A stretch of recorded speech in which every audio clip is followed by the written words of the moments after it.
where I'm talking about, so that's good. So I'm talking a little bit about Scandinavian countries and my research there, why they are so happy, why they're always hitting the top list on happy countries, and what is the result for working life, but also normal life, because they don't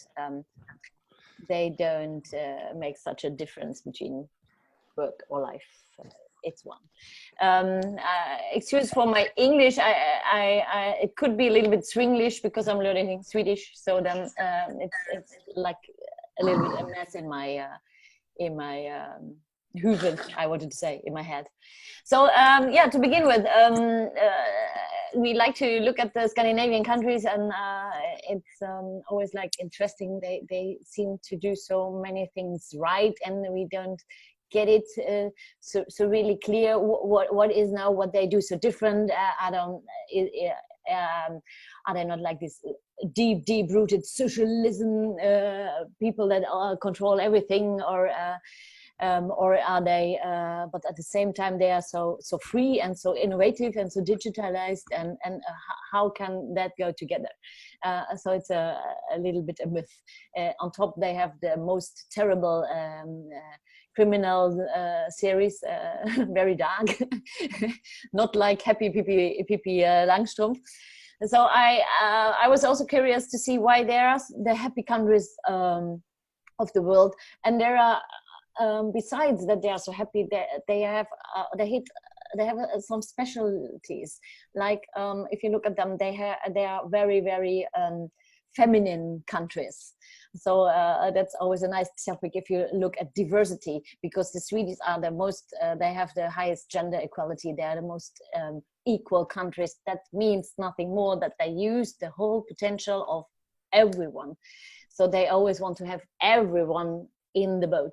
So everyone has to be heard, everyone has to do well. So we take care for everyone. So no one is left out.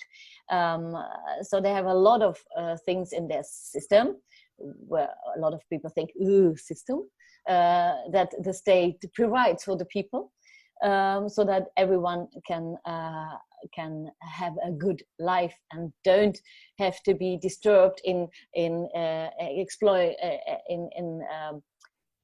using his own potential due to having sorrows about what am I doing if I'm ill, what am I doing if I'm getting if my parents are old, what am I doing, because that is taken care of, because they want people to concentrate on making the best out of their talents. So I don't have to take care about a lot of things, and that's very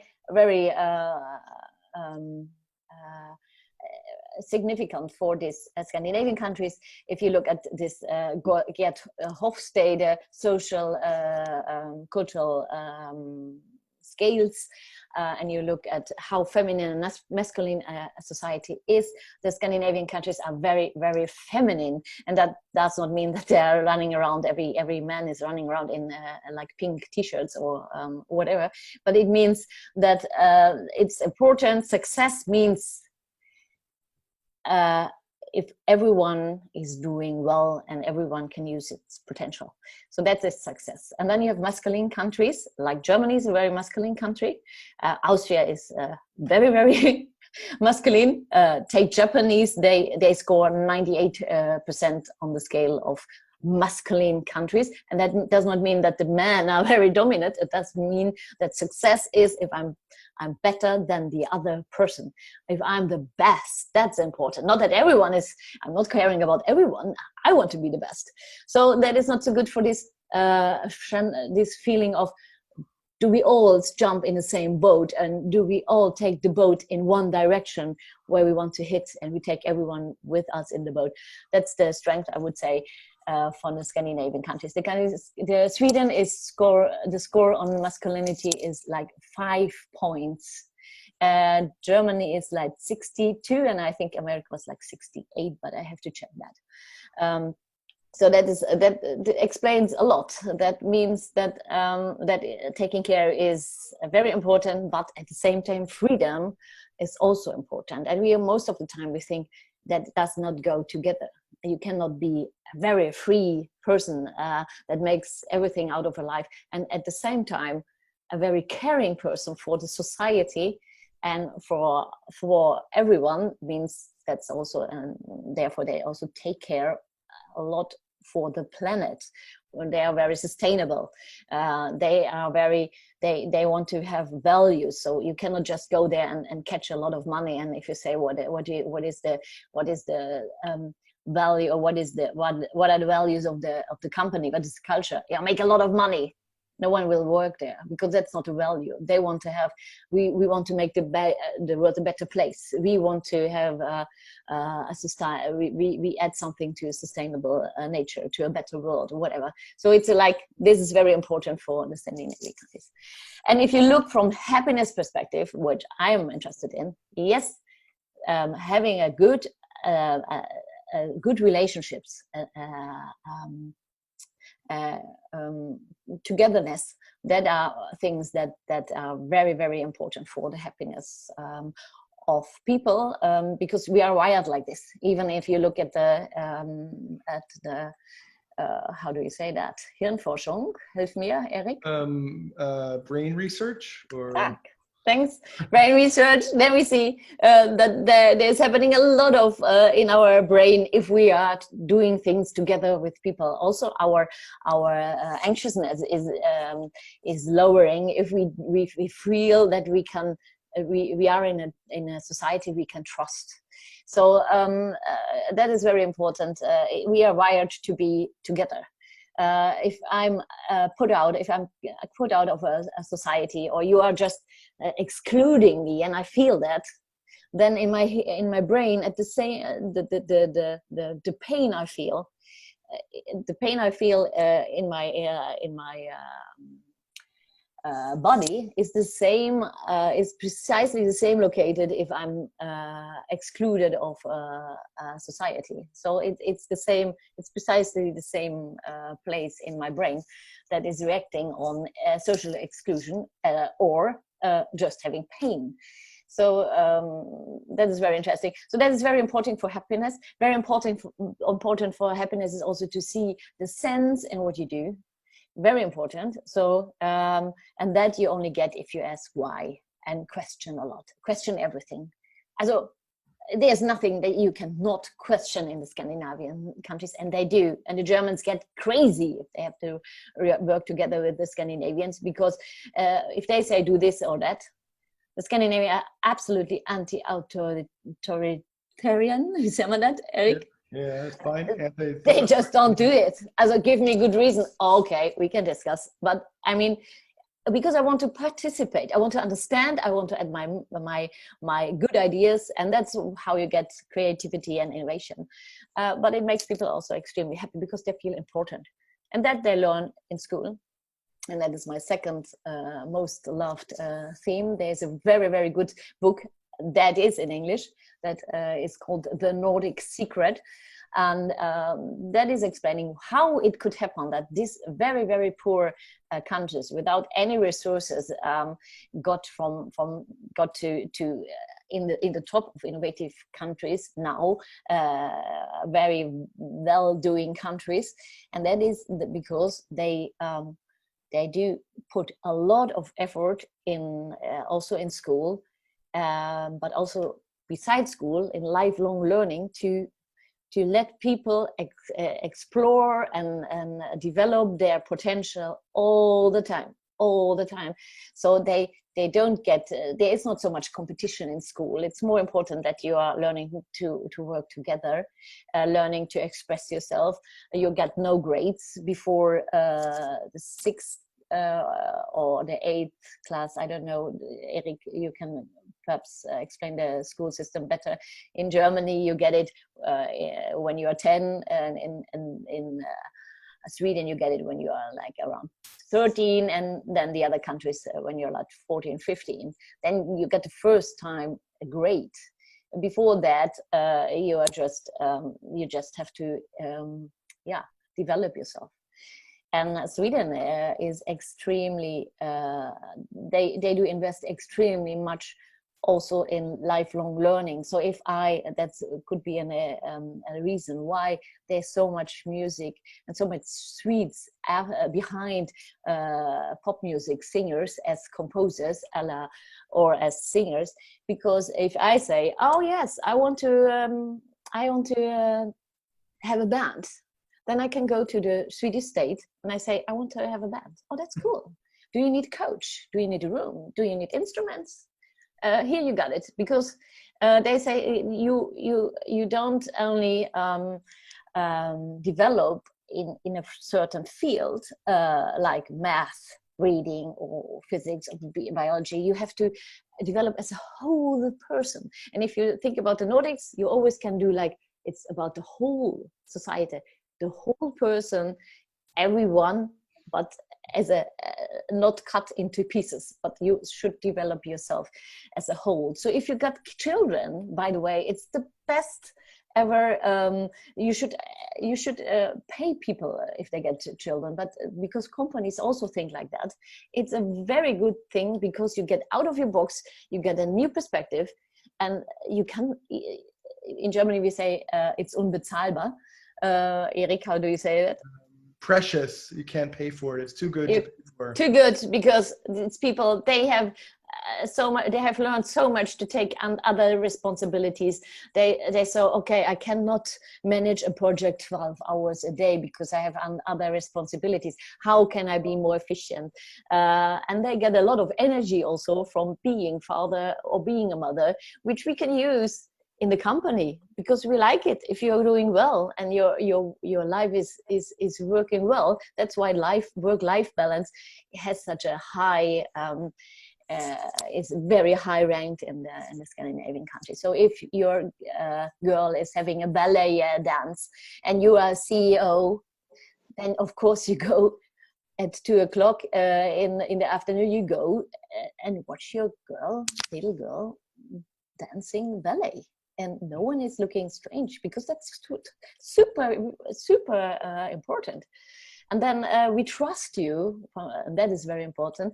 The Scandinavian countries, I told you about, they have some things that are very strange.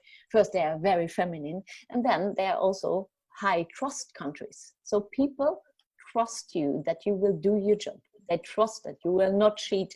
They have a very high social trust level. So if you ask them, it's about, how do you see people? Do you see people they are lazy? So you have to control them a lot. Not in the Scandinavian. They say people are motivated. They want to do their best. We think people are good. So why should we control them? We trust them. And then they are very happy, of course, because to be trusted is a very high honor. And that is also a reason why they are so happy. But I think, how long do I already talk? No, that's all good. Here's your book. It's a really good book. So I'm just la la la la. No, that's really good. Just give impulses. Maybe two things you could talk a little bit about before we go to questions is the other big story that Americans love to know about is COVID-19 and why has Sweden done so well with COVID-19, or maybe talk a little bit Sweden's experience. You said it was the black sheep and now it's the white sheep again. And the other thing I'm fascinated until it's the black sheep again. Okay. I'm really fascinated too, and I think Americans are, that Ruth Bader Ginsburg lived in Sweden for a while in the early 60s, and she learned Swedish and she wrote a book about equality in Sweden, and it seemed like that must have influenced her life. Do you know anything about Ruth Bader Ginsburg's time in Sweden, or have you come across that at all? That's a big story in the US right now. Nee, not at all. No. Okay. She was a Supreme Court justice who just died on Friday, but she lived in Sweden for 2 years in the early 60s. And like you, she wrote a book about Swedish equality that had a big impact. It's in all the obituaries about it. But tell us about COVID-19 and Sweden's experience. Sweden did not lock down very much at all, and yet it's come through it pretty well, right? Yeah, also if you, we are doing well. I would say we are very relaxed also, totally not stressed. So we have we can use our energy to go further. But Sweden also, there has a lot of I have discussed this a lot with people also in Germany, researchers on how is it possible that, I mean, the world must think that Swedes are total dumped. Also you can not just say to people, also you have to wash your hands and keep distance. We are not controlling it at all. And we are not, when you are not doing that, saying you have to pay for it. Like in Germany, I sometimes think they are only happy if they have a Bußgeld. So they have to pay for something if you're doing wrong. Even, I think it's absurd if you can't do it, like the restaurants have to fill in forms, and then you should, as a restaurant owner, control that. And if you don't do that, then you got be punished. But how should you do that? So that is something that Swedes don't like. They don't like rules. They hate rules. Also, no one tells a Swede what he has to do, unless he thinks that makes sense. And the Swedes, of course, think it makes sense, because it makes sense to keep the distance. They understand it, because what does the Swedish government? They stand there every day at 2 o'clock and they say, since March, they give clear information, but always the same advice. Wash your hands, keep distance. If you have slightly signs of being sick, stay home immediately. They were very strict with the elderly homes, of course, because they had we had really high numbers. So these were really closed down there. They were opening, I think, new. Now they are opening again, but we are very strict in not having more people than 50 people together still. Where in Germany they have now football games, still nothing in Sweden. It's like 50 people and not more. But I think the interesting thought behind that is, why is this possible? And this is only possible with a society that learns from early childhood on in school, or even before that, also the parents are doing that it's called Frihet under Ansvar, and everyone in Sweden and Denmark and in Norway knows what that means. That means you cannot be free. You will not get any freedom if you are not taking responsibility for yourself and other people. And that is Bildung. That is education. That is what I taught lifelong learning. What they learn in school is to be democratic people that take responsibility for their life and the life of the others. That is the aim of school and education, nothing else. Of course, you have to have knowledge, what you learn in school, but the base is, this is so super important, that you learn to take responsibility. And because they learn that so early, and they are also trusted, so when the pupils from 50 years on in gymnasium in Sweden were sent home, the government said, okay guys, this is no vacation, okay? You have learned to be disciplined. So we expect from you that you that you use this responsibility we give to you. So, and that's all. And I think that's super modern management. I love it. And the Swedes do really also love it. They are really, that is, and don't underestimate it. It makes people so proud if they are trusted. And if the government gives you this responsibility, even I felt it by myself when I was very astonished, because I'm German, and that I said, nay, I'm not going to have a party. I know it's a very important, Walpurgisnacht, it's the 30th of April, is very important for the people. It's like crazy, everyone is partying, also the youth. Not this year, and also I was saying I'm not doing that, because the government trusts us. And if we want to keep our freedom, we have to behave responsible. So in the end, the result was not so different from a lockdown, but it was because the people wanted it, not because they had to do it. And this takes a lot of away this resistance. What comes up if you have to, because they said this is not a one night, this is not 1 or 2 weeks, or this is taking a long time.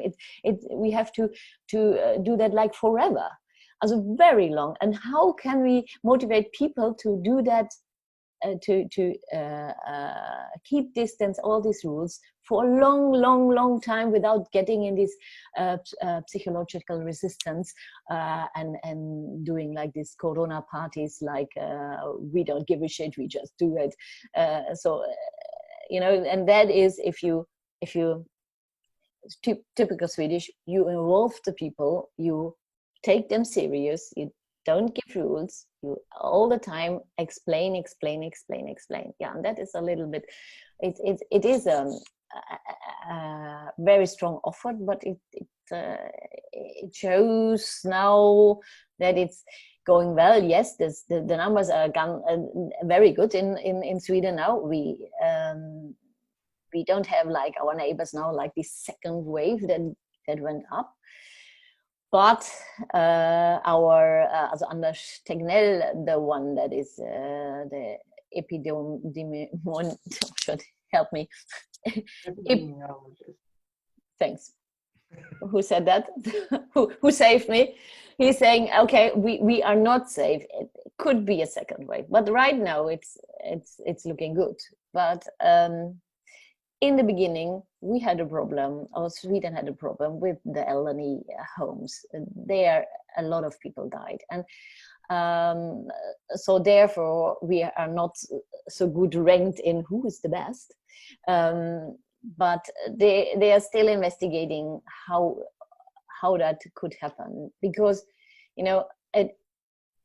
that the elderly home were very terrible disaster, but still, and that's what I try to explain, the people on the street did behave super bra, also super good. So they did not go inside. It was taken inside also because the people that worked there, they did not understand. They often are not Swedes. They are not brought up with this thought of frihet under ansvar, and they are low paid. They cannot just stay at home if they're sick. So that was a little bit naive.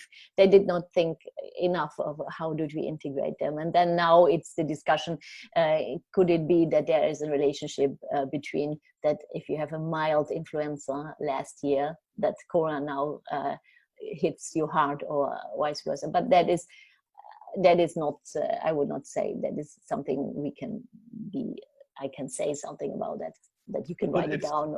It's I think it's fascinating to everybody in Europe and to me and around the world of Sweden doing this unique way, not closing the schools for younger children and things like that, and letting herd immunity sort of develop, and we'll see what happens. I mean, I'm just fascinated by Sweden and the way it's been going. Yeah, and that is also something that is hard to understand, and that is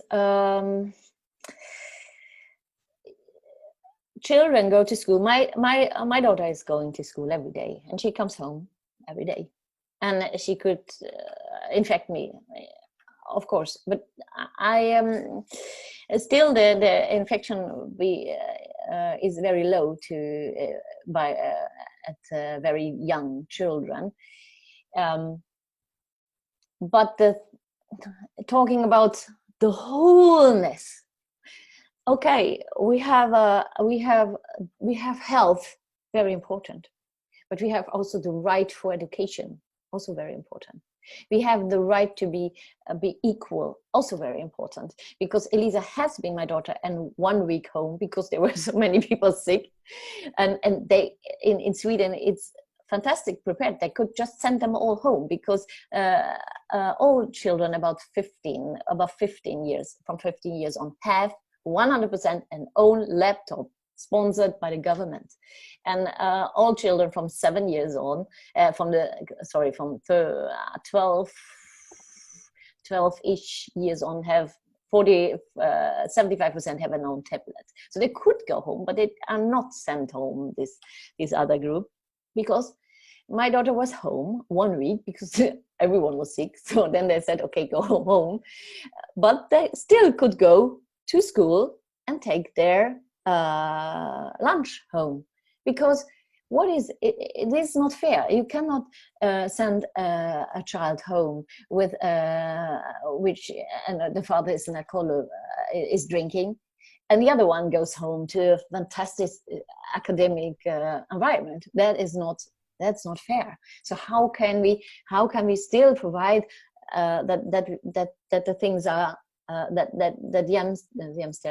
equality is still going on in the also with the Corona time. Plus, of course, a lot of most of the people are in most families, the men and the women are working almost 100%. So if they suddenly have to be home and take care for their children, then we can also not run the hospitals. We cannot run the agency that pays you money if you have no work suddenly anymore. All these things that keeps society running. The basic things are we need people for, and we cannot just all send them home. Then nothing is working anymore. So it's more. What I thought, it was more like taking account a lot of thoughts and then making a decision that is also having its influence. So it's a little bit, yeah, it's really quite different society, I think, and that's why they also act different. Plus that it is quite Swedish to don't do the things.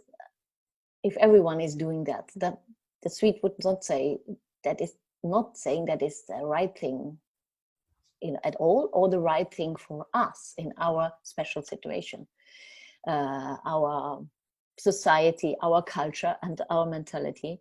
So I think they did do the right choice for the for the state of emancipation of the society. And that is also again one of the points. If you look at the World Value Survey, then you also see the Scandinavian countries all up in the right corner, which means they have a very high self-expressing value, and they are very independent and very. They are very emancipated, which does not mean I don't give a shit about other people, but it means I do my own thing, but they are still caring a lot for others. That's I think it's a wonderful thought. And I talked with Christian Welzel, who is the vice president of this World Value Survey. I interviewed him for my podcast, and he said it seems really the good thing of everything that happens. It seems that the world is following in their value, in their emancipation of values, the Scandinavian countries. Okay, so we're about halfway through our hour, and there's some questions that are trickling in now. Jessica Prater from CNN in New York. Jessica, do you want to ask your question? I think you were referring to the first part of her talk. Can you see the questions? Hey, yes, how you doing? I'm on the walk, so I was trying to type it in. But yeah, it went back to what she was talking about earlier, or what you were talking about earlier in regards to, I forgot now, like everybody being, treated equally and listening to everyone's ideas and not necessarily following up on everybody, making sure they're doing their job. I was just asking, does that apply to people who are immigrants to Scandinavian countries? Is that, or just does that just more so for the native people that live there? And I mean, it seems like it's easy to say in a homogenous society, but I was just wondering you mentioned diversity, but I wanted to see who all that included. And then the second part I didn't get a chance to type was when you were talking about coronavirus. Is there a group of people who are just opposed to this idea and who are just like, you know what, shut everything down, and they're making a big stink about it? Is there like an opposition group that's really visible, making sound and talking about it?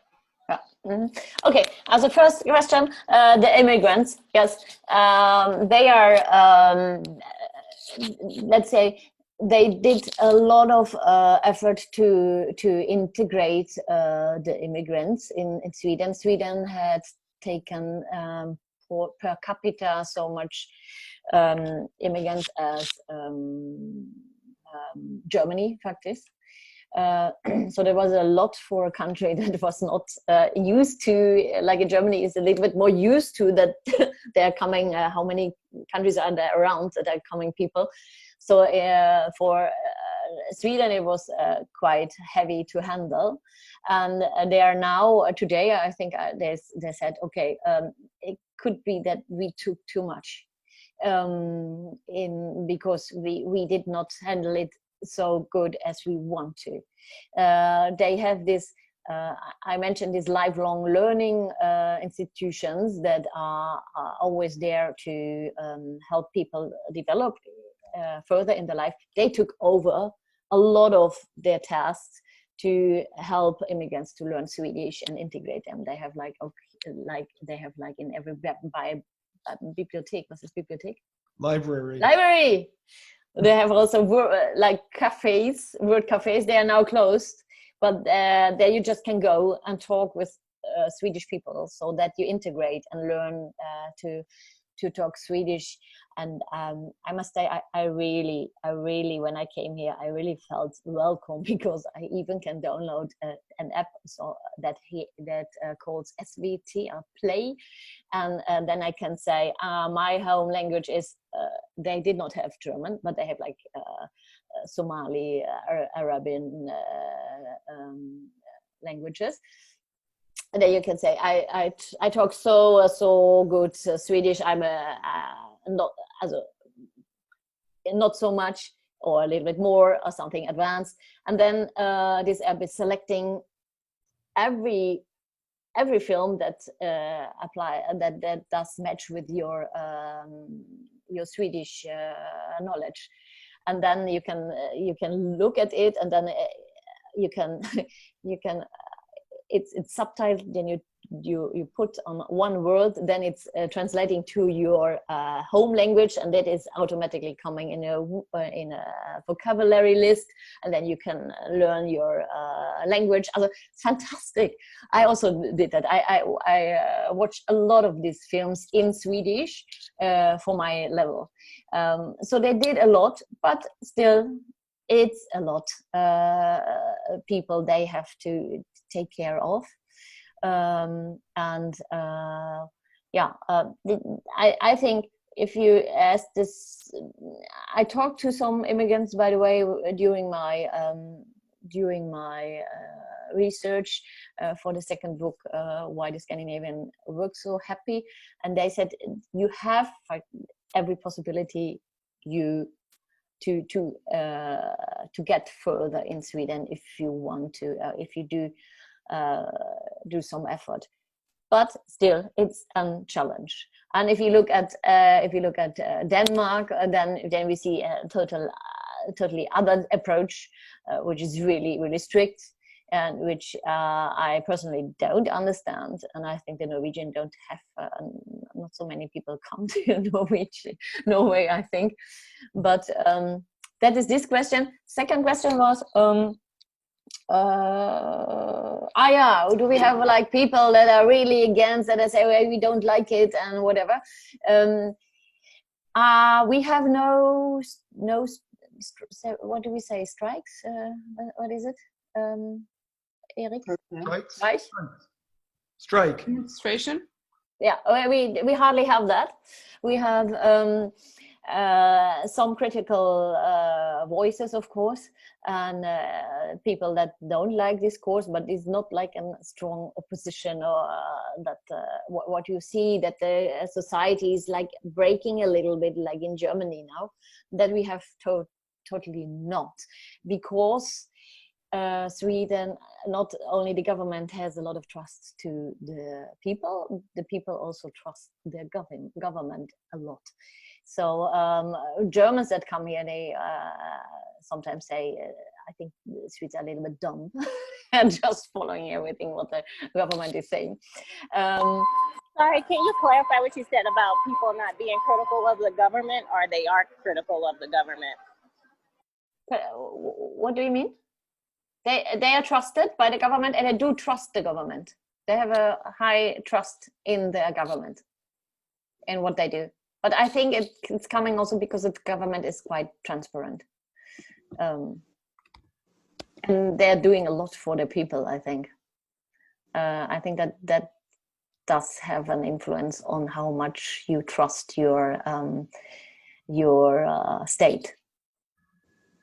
Okay, Brittany Silverstein from KABC in Los Angeles has the next question. Go ahead, Brittany. Sure. Thank you for doing this chat with us. I do have a question as regards to happiness with the pandemic. Is there any simple things? Well, first off, I wanted to say I thought it was really interesting what you brought up about trust with the government, because right now in the U.S., as we talked about in our last week, Rias talked with both political parties.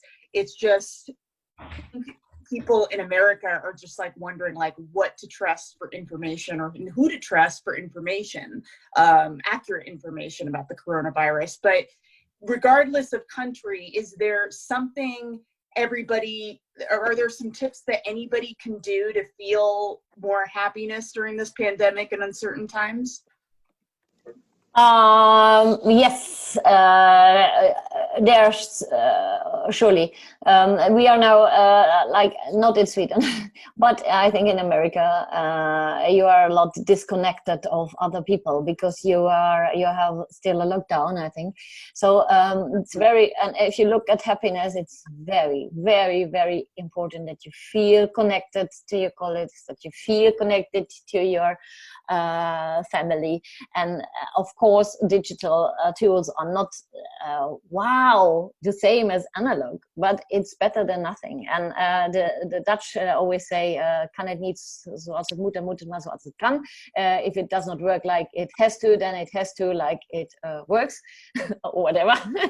So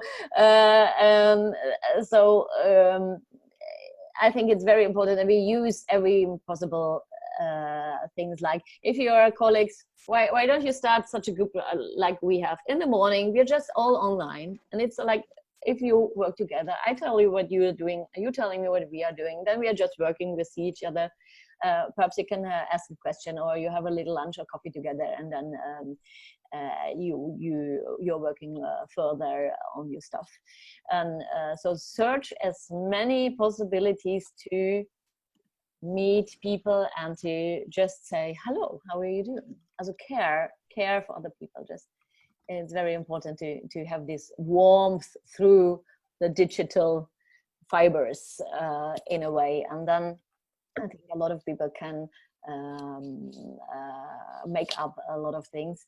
I have if I have like some keynotes and then like working with companies, then I like to do this challenge that the people I told about how important togetherness is, and then go together, go in breakout rooms and think about what can I do to make the day of another person more wonderful. How can I make you smile? And it can be whatever, just call someone spontaneous and say, okay, we don't work so much together, but I really want to get to know you. So this is very important. This really, really care. Also really, the Danish would say, really go the extra mile. Really ask, how are you doing? How are you really doing? Not like, oh, I'm fine. How are you doing?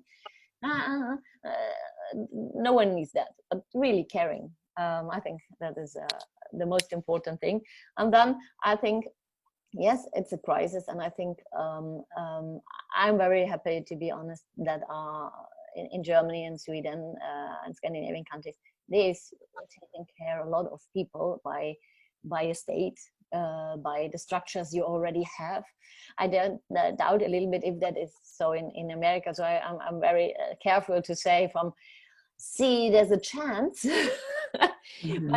but it is, but you have a chance. What the good thing is now, it's so an extremely situation. Whenever you try to change something in your life, like in 1st of January, I will do this and this. Most of the time we fail because we just try to adapt a little bit. But now it's so new. It's so really fundamental impact on everyday life. It's like destroying a lot. And that is good, because then you can build up something new. And these changes tend, and that is research showing, these changes tend to last very much longer. So now you can choose wisely. What do you want to build up now? Which habits, which routines, what gives you good feeling? What do you want to last forever? What do you think it's important? Now we have home office, and you see your boss is trusting you in a way. Keep that, make that as a topic. Say, I'm feeling so good that you're trusting me. Can we do that when everything is over? Can we not use that? Because it gives me a lot of energy. And this energy, it's good for me, but it's also good for the company. Or what do you do with the children home?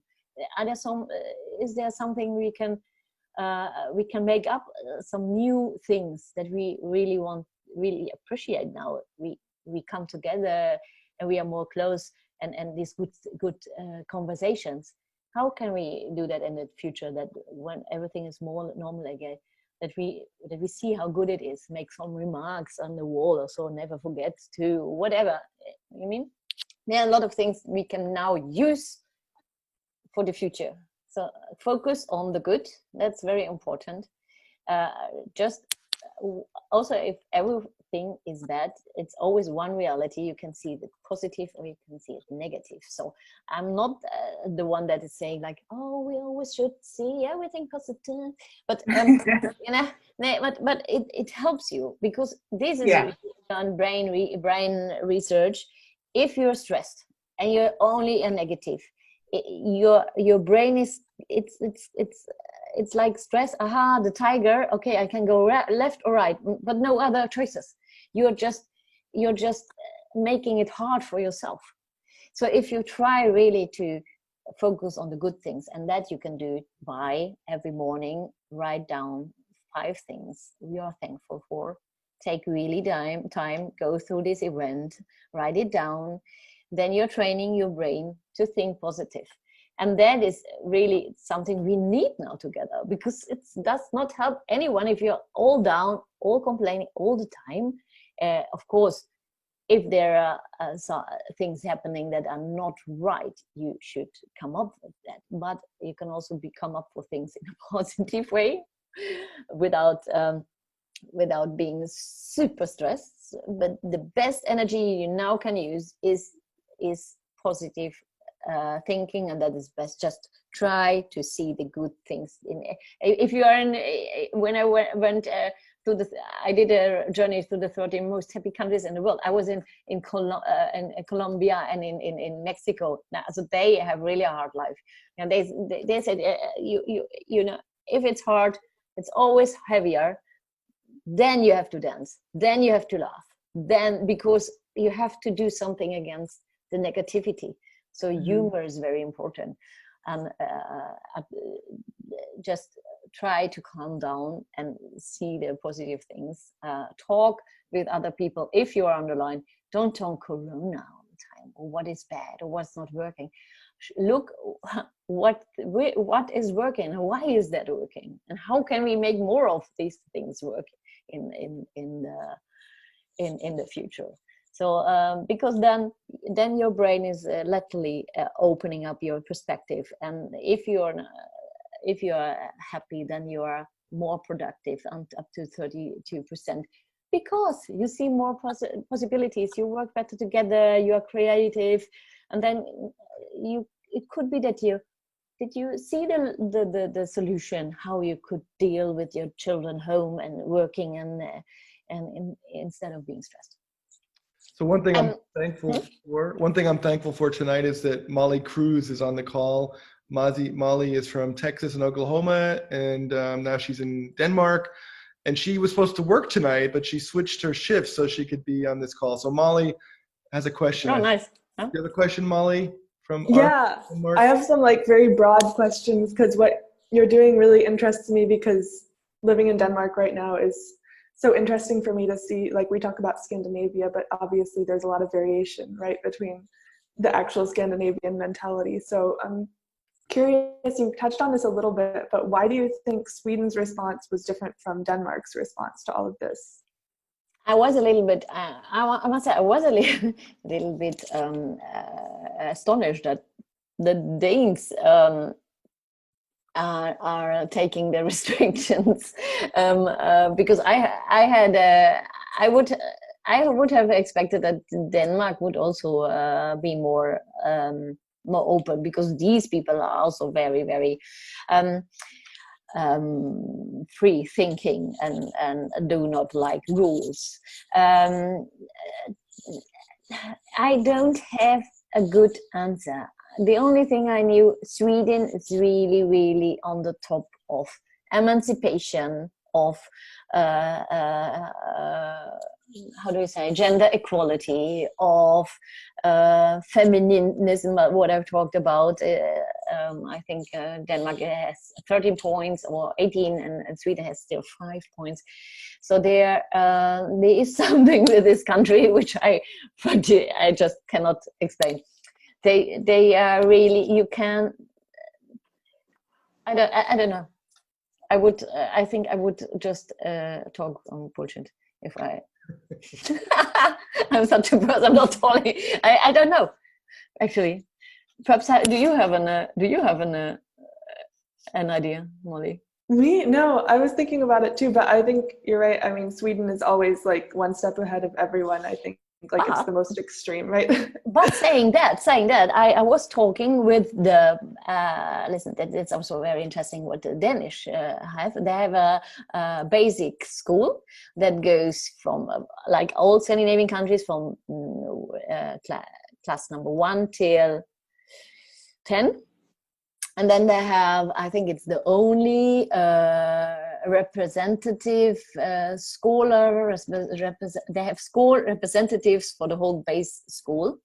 They go away after their school till school is going to 10th grade, and then they are going away from home, living like 15 ex-pupils in a house. They organize everything themselves, and they are responsible for, and they are a partner to the government, and they are taking serious, apparently, in all things that they think matter in school, that they need more digitalization, or we need more this, and then they discuss it with the government. Very interesting. And they told me that it was, no, I have to look after they told me because I questioned that they were taking serious, just a little bit nasty, because I said, do you really think they take you serious? Yeah, they said, because the government did not want let us go back to school, and we all pupils wanted to go back to school. And she said, and now we are. So they discussed it with the government. So they are also a little bit, they have this habit and they are also having this integration, the same as Sweden, but Sweden is just a little bit ahead of a lot of things, or ahead, or whatever, how you call it. I think there are also people that don't like this system or this way. Sweden, they would say, "Naya, ahead. It's not where we want to go, but it's how they work." Thanks, Molly, and glad you could come. And then the next question is from Scott Freilich. He's from the US, but he also moved north, I think somewhere north to Canada, right, Scott? You have a question? Yeah, Western Canada. Thank you very much for joining us today. My question is about social mobility. The US prides itself on being, the pursuit of happiness and being able to make something of yourself. yet it's fallen behind Scandinavian countries and Canada and other countries in actually being able to make a better life. Do you feel that might be something behind the anger and resentment that we see in so much of the US and obviously some other countries as well?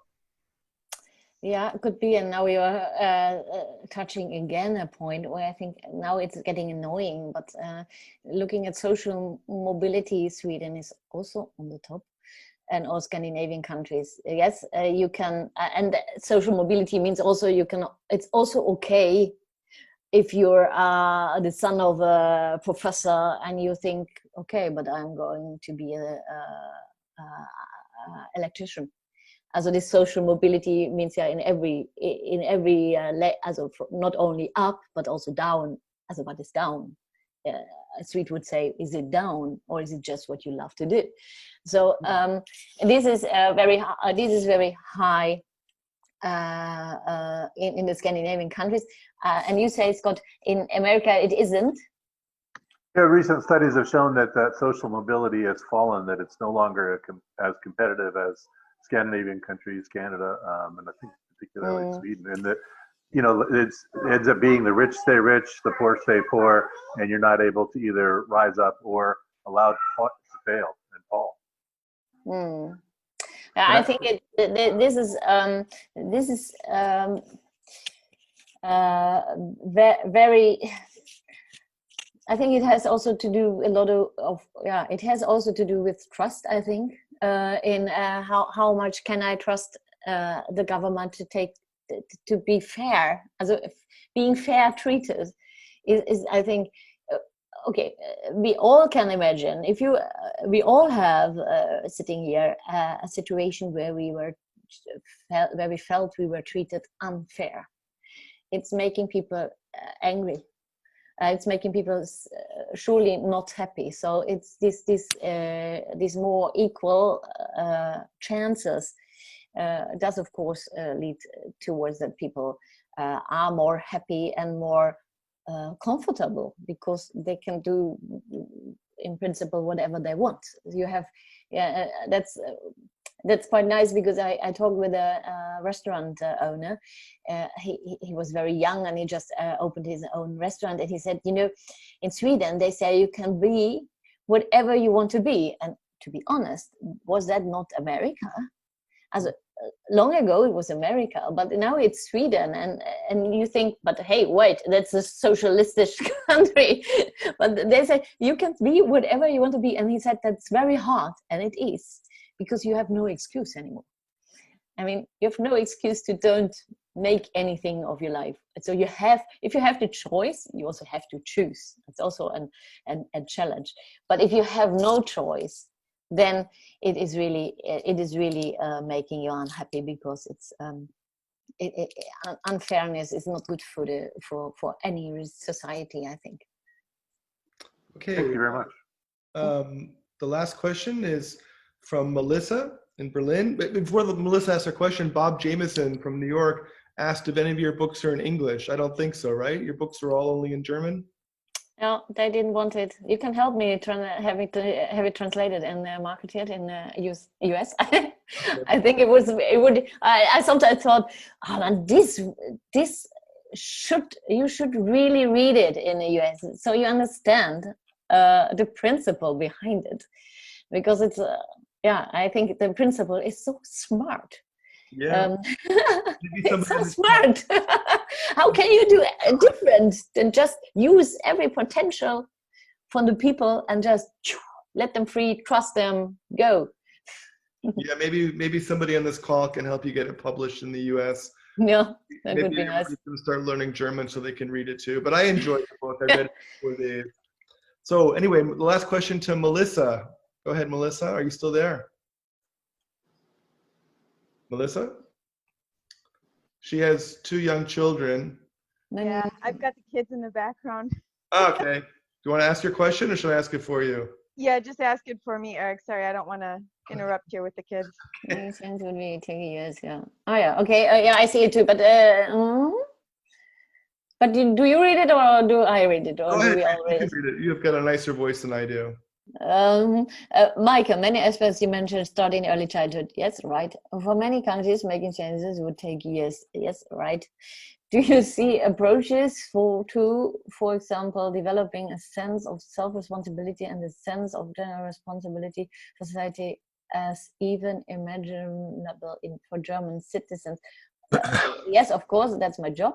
I just got off the train and saw at least 10 people without a mask. What would happen in Sweden in a situation like that? Okay, I did not tell you that we are not having masks here in Sweden. So that is, but I understand your point, because we don't have to, because the government says we think it's a sense of security you don't have if you think you have a mask. They still say it's better to keep this distance, make this the new normal. But I understand what you mean, the social responsibility and taking care for each other. Not everyone in Sweden also keeps distance. Also, we are not all holy with a holy, you know, how do you say, Heiligenschein above our head. But the sense of responsibility, yes, it's there, and that you can trust people there. The people say, like, you can trust 90% of the people. Only 10% are not playing conform the rules, and then you have to concentrate on that. I don't think it would happen in Sweden if we would, but we cannot. Swedes can impossibly wear masks. I think they would get crazy. I don't know if that was working in Sweden, but I understand your point. Going back from yes, responsibility is something that you learn in the early stage. And yes, change needs a lot of years. That's also right. But no, I'm always saying no reason to give up and don't do anything. So whenever you want to have change, start somewhere. Start with your own children. Start discussing with the teachers. Get nasty at your job. Don't be. That's what the Norwegian also say. And like, don't follow every rule. Question more. Be more. How do you say? Niet so brav, not so nice. Don't be so obedient. Yeah, don't be so obedient. Question more. So ask more. Why should I do that? Or why can I or do it in a nice way? Can I ask why? Because I want to participate. So we have to start somewhere. And there is a movement also in German, Schule im Aufbruch is it called in Germany. There are a lot of demokratische Schulen. There are a lot of schools that are already doing something. A lot of and I think also there I can also only say thank you, Corona, because schools, that was a little wake up call that they saw we cannot go on like we did, because we are not we are not a modern school system anymore. But I think, yes, it's a hell of a job. That's why I am doing all my keynotes in Germany, because I try to change something. And there are a lot of people like me that try to change something and have an awareness. And there are a lot of things happening now in Germany with, I don't know how, I just read a mail and I almost did say, okay, I will do a bar camp also on Saturday. And then I thought, I cannot do everything. But, you know, there are a lot of things where you can also yourself do something, participate, try to change the little things. Because, you know, that was so nice. I talked to someone who was working at Siemens, and he was just an electrician, and he said, when I would be Angela Merkel, I would say, man, wow, 82 million people, really high educated, smart people, intelligent people. I would say, come on, we do it together, you know. And if you think 82 million people, if everyone does something different once a day, then a society does change. But we have, if you cannot change the whole system, then start by yourself, and then the next one comes. That's how societies develop. And if you look at Sweden, and I miss that a little bit in Germany, to be honest. If you look at Sweden, the whole movement, the whole emancipation movement, the whole structure they have chosen as a movement from the whole society. So when they said, like, we don't want that men and women are in the same tax class. We want everyone to be single taxes, yeah, because otherwise women tend to stay at home like they do in Germany. Yeah? It was a real discussion with politicians, with journalists, with people, with communities. So this community movement that now comes up, also digital, that we should not underestimate, that can change the society very much in a good way. And I'm very sad to see that you see it also in a bad way. If you look at all this people that try to get the right wings influences through the digital media. But, Maike, thank you very much for this discussion. I might be one who could help with that. I'm in Silicon Valley, and I happen to be Swedish, or at least part Swedish. My grandmother was born in Sweden. My brother lives in Sweden, has for the last 25 years. And I'm a member of the Swedish Lodge in the area. There's a number of Swedish lodges throughout the United States, which is pretty amazing when you think about it, that there are so many Swedes who gather in many different locations around the United States, and they have a very strong network. So I'd appreciate it if we could exchange contact information. I think that there would be a little toehold is the idiomatische Sprache that we use here to get that material. And I'd be interested because my brother happens to be married to a German in Kalmar, off the coast of Öland, and he's always had a very difficult time. We were all those children, the four of us were born in Los Angeles, and my grandmother was there, and yeah, we were in a sense some Swedish culturally and thinking. And the thing is that the Swedes are very what's the saying? The blade of grass that rises above gets cut off. It's actually Russian. It's a Russian phrase, but it's very homogenous. It's only a country of 11 million. But my brother moves back, but he's a typical Los Angelino, a very gregarious person. Hi, how are you? And everything. And I could see it, but he couldn't see it because, you know, when I go to visit him in Sweden, the Swedes kind of like, who is this guy yelling at me? When the Swedes talk like this, and they talk very, very lightly, and they talk very lowly, and he still has nice. Yeah. That's right. Yeah, that's right. 25 years later, he's still having a hard time. He's not like me.